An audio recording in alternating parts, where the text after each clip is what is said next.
আষাঢ় মাসের পূর্ণিমাকে গুরু পূর্ণিমা বলা হয়। গুরু পূর্ণিমা হলো একটি বৈদিক প্রথা, যার মধ্যে দিয়ে শিষ্য তার গুরুকে শ্রদ্ধা জ্ঞাপন করে থাকেন। গুরু কথাটির অর্থ হলো যিনি অন্ধকার দূরীভূত করে জীবনে আলো জ্বালিয়ে তোলেন।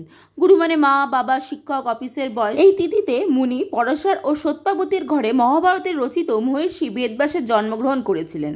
তাই এই দিনে মহর্ষি বেদব্যাসের জন্ম জয়ন্তীও পালন করা হয় এবং এই পূর্ণিমাকে ব্যাস পূর্ণিমাও বলা হয়। প্রাচীনকাল থেকে দেশের গুরুদের সম্মানজনক স্থান দেওয়া হয়েছে। গুরু দেখানোর পথ চালানোই শ্রেষ্ঠ বলে মনে করা হয়, যাতে শান্তি, আনন্দ ও মোক্ষ প্রাপ্তি হয়।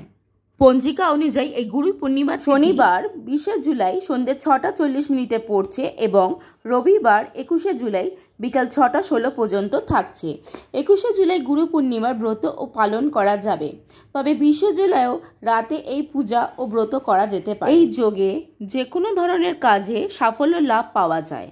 যাদের গুরু আছে এই দিন গুরুর দর্শন ও সেবা দেওয়া উচিত। গুরু পূজার সাথে সাথে এদিন আমরা ব্রহ্মা, বিষ্ণু, মহাদেবেরও পূজা করে থাকি। হলুদ ফুল, হলুদ ফল ও মিষ্টি দিয়ে নারায়ণের পূজা করা উচিত এই দিন।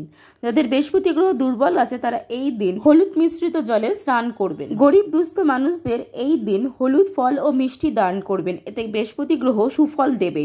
কপালে কেশর বা হলুদের টিপ পড়বে। অবশ্যই এই দিন সূর্য নারায়ণকে জল অর্পণ করবেন। গুরু ছাড়া জীবনে সঠিক নির্ণয় ও পথ নির্ধারণ করা যায় না। এই দিন সকালে শুদ্ধাচার হয়ে এই মন্ত্রটি 21 বার জপ করবেন। গুরু ব্রহ্ম, গুরু বিষ্ণু, গুরুদেব ও মহেশ্বর, গুরু সাক্ষাৎ পরমম ব্রহ্ম তস্মৈ শ্রী গুরুবে নমঃ। চ্যানেলটিকে সাবস্ক্রাইব করে পাশে থাকবেন।